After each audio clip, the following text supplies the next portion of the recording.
अब बात करते हैं कि शास्त्रों में मनुष्य आत्मा के 84 लाख योनियाँ लेने की बात की गई है कि वो 84 लाख योनियाँ लेती है।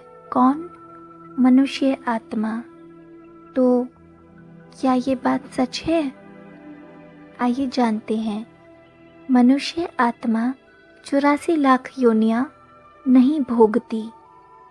आज आपको बताते हैं 5000 साल के अंदर एक मनुष्य आत्मा के ज़्यादातर कितने जन्म होते हैं। वैसे तो हमने और आप सभी ने यही सुना था कि मनुष्य आत्मा की 84 लाख योनियाँ होती हैं। कहते हैं 84 लाख के बाद मनुष्य योनि बड़े भाग्य से मिलती है। योनि का मतलब है शरीर, बॉडी। जैसे कि इंसान का शरीर या जानवर का शरीर, इसे योनि बोलते हैं। कहा जाता है पाप की गठरी शीश पर अंत समय पछताए, हीरा जन्म मनुष्य का कौड़ी तुल्य गवाए। मानते भी ऐसा ही है।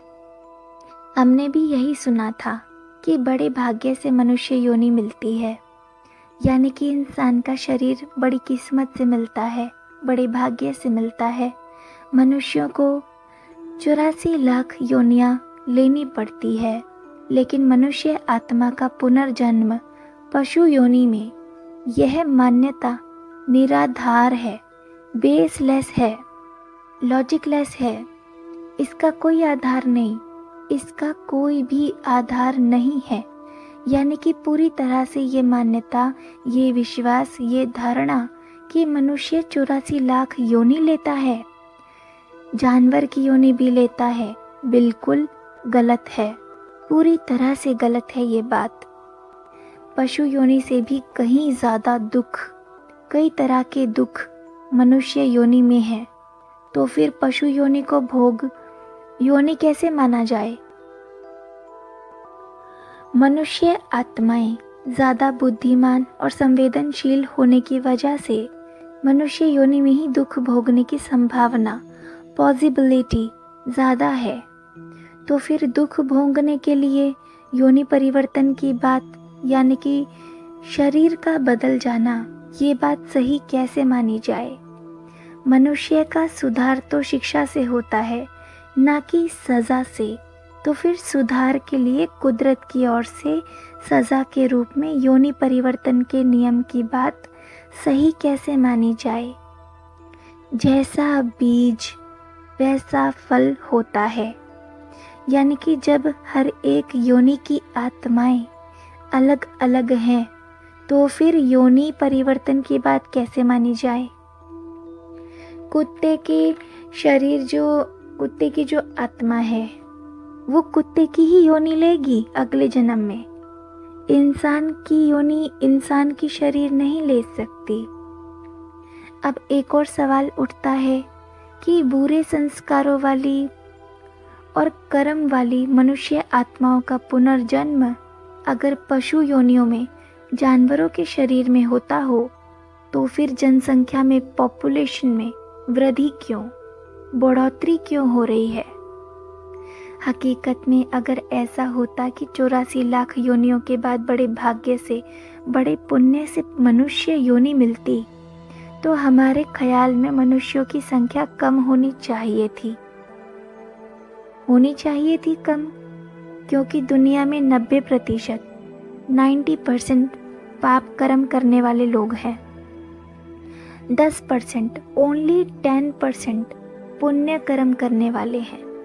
तो मनुष्यों की संख्या तो बहुत कम होनी चाहिए थी, और पशु पक्षियों की संख्या बहुत ज़्यादा होनी चाहिए थी।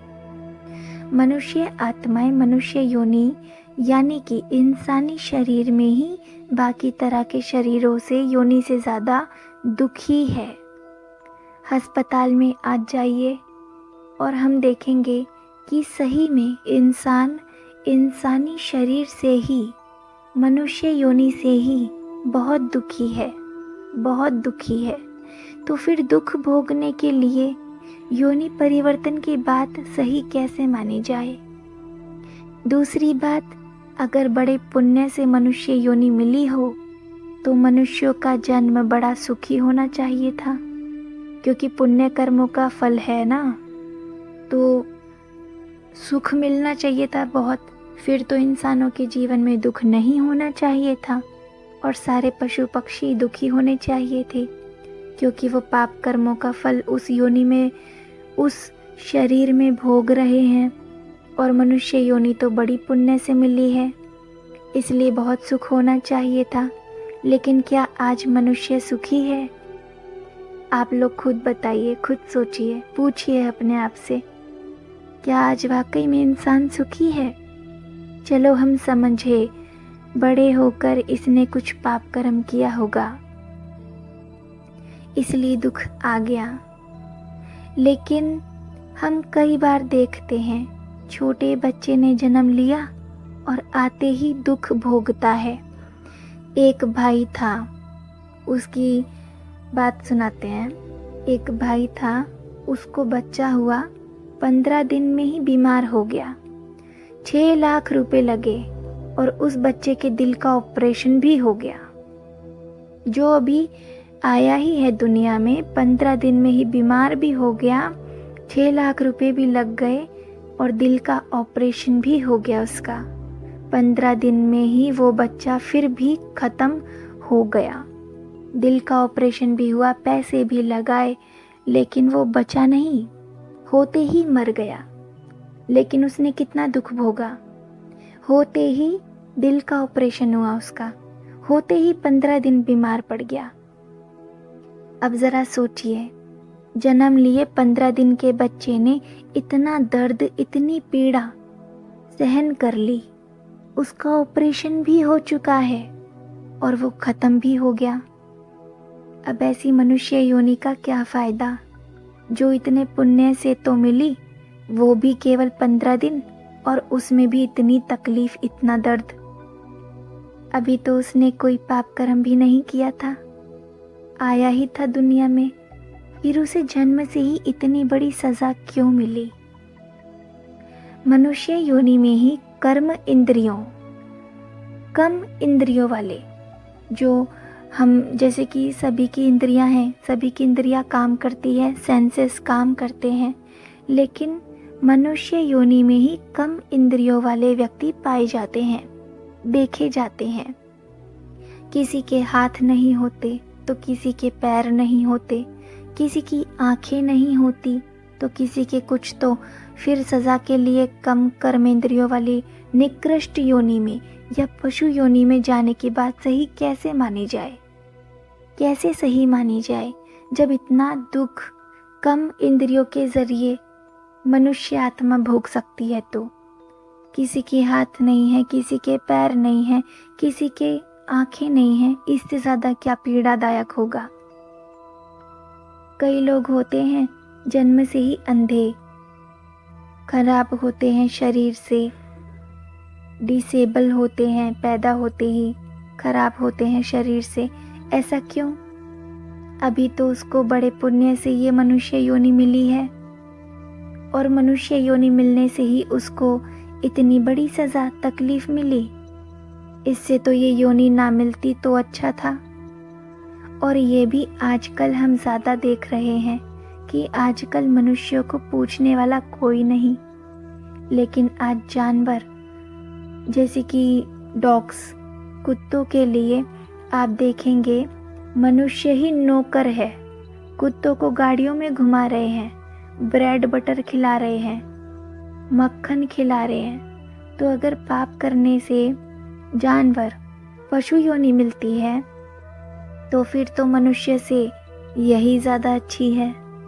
ये मिसाल सुना रहे हैं, लेकिन हकीकत यह है कि आज इंसान को नहीं पूछेंगे, अपने बूढ़े माँ बाप को नहीं पूछेंगे। माँ बाप के लिए अलग कमरा नहीं होगा, लेकिन कुत्ते के लिए होगा। तो ये देखिए कि अगर पाप कर्म करने से पशु पक्षी बनते हैं तो वो ज़्यादा सुखी हैं, लेकिन ऐसा नहीं होता है। पाप कर्म करने से कोई पशु पक्षी बने, यह सच्चाई नहीं है, ये सच नहीं है। कई बार हम देखते हैं कोई इंसान है बैठे बैठे फटाफट से एकदम से शरीर में से आत्मा निकल जाती है। उसके शरीर में से आत्मा निकल जाती है, बैठे बैठे अचानक से फटाफट से शरीर छोड़ देती है। हम कहते हैं बड़े अच्छे कर्म किए थे, कितनी अच्छी मौत मरा है। कोई है सालों से खटिया पर सड़ रहा है, खुद भी चाहता है, घर वाले भी चाहते हैं कि मर जाए, लेकिन नहीं मरता है। तो कहते हैं पता नहीं कौन से पाप कर्मों की सज़ा भोग रहा है बेचारा, जो भगवान भी नहीं उठाता है। बोलते हैं ना ऐसे। अच्छा, ओम शांति।